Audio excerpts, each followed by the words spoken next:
Le voyage intérieur. Cultiver sa motivation avec Mindset with Paradise pour un développement personnel durable. 1. Le point de départ. L'éveil de la conscience.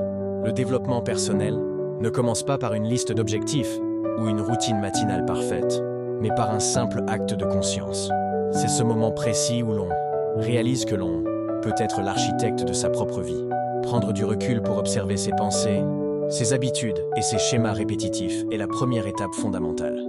Sans cette introspection, la motivation reste superficielle, dépendante des circonstances extérieures. En prenant conscience de qui nous sommes et de ce que nous voulons vraiment changer, nous posons la première pierre d'un édifice solide. 2.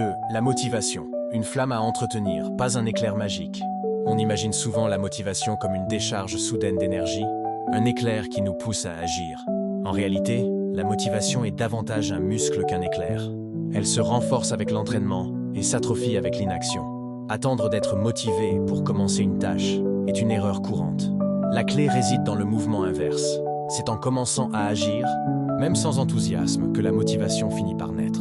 L'action précède et génère la motivation, et non l'inverse. 3. Le pouvoir du pourquoi. Pour que la motivation soit durable, elle doit être ancrée dans un pourquoi profond. Perdre du poids pour rentrer dans un jean est un objectif valable. Mais pourquoi est-ce si important?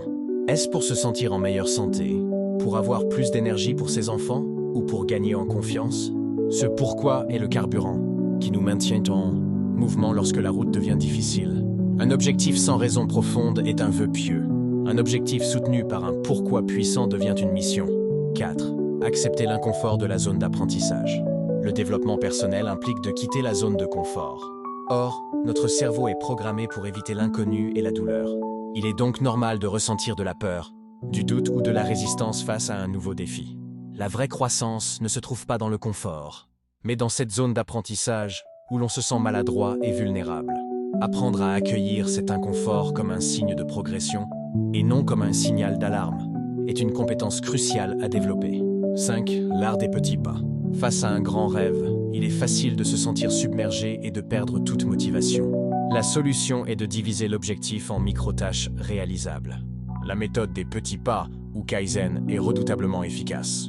Plutôt que de vouloir écrire un livre en un mois, engagez-vous à écrire 200 mots par jour. Chaque petite victoire libère de la dopamine, le neurotransmetteur du plaisir, qui renforce l'envie de continuer.